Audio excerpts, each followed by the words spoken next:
Pemirsa, Sinomart memastikan pembangunan depo minyak di Pulau Janda Perihas, Batam, Kepulauan Riau akan dilanjutkan. Pembangunan depo kilang minyak ini terlantar sejak tahun 2013 akibat ulah oknum investor lokal yang dinilai menghambat investasi. Dan informasi ini kami hadirkan sekaligus mengakhiri perjumpaan kita dalam program Newsline Business kali ini. Saksikan kami kembali esok di waktu yang sama. Saya Marvin Nusil, pamit undur diri. Terima kasih dan sampai jumpa.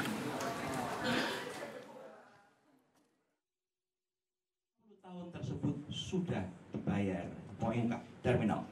Pembangunan depo minyak di Pulau Janda Berhias, Batam, Kepulauan Riau bakal dilanjutkan. Kepastian ini didapat setelah Sinomart KTS Development Limited sebagai inisiator proyek memastikan bakal melanjutkan investasinya. Kuasa hukum Sinomart KTS Development Limited, Elsa Jogo, menegaskan Sinomart siap berinvestasi dalam pembangunan depo kilang minyak tersebut. Sajogo mengatakan Sinomart menyambut baik kebijakan pemerintah mengeluarkan Omnibus Law yang bertujuan mempermudah proses perizinan investasi. Yang tidak kalah penting, perusahaan juga berharap agar pemerintah dapat segera menindak oknum-oknum yang menghambat investasi.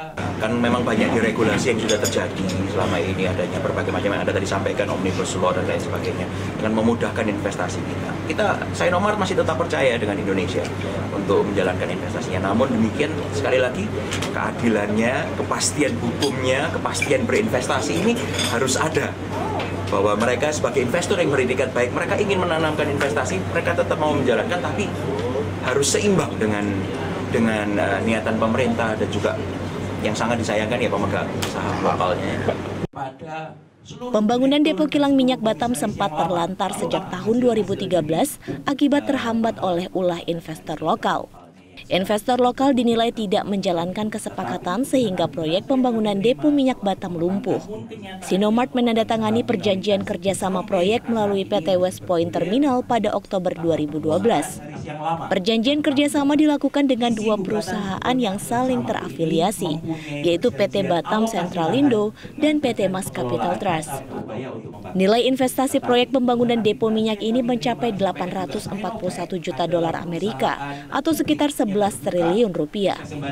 Investasi awal yang dikucurkan Sinomart adalah menyewa lahan yang dikuasai investor lokal PT Batam Centralindo dengan nilai kurang lebih 1 triliun rupiah untuk jangka waktu 50 tahun. Investor lokal inilah yang kemudian menghambat proses pembangunan meski pembayaran sudah dilakukan. Dari Jakarta, Muhammad Rian, Metro TV. Sudah menerima pembayaran di muka.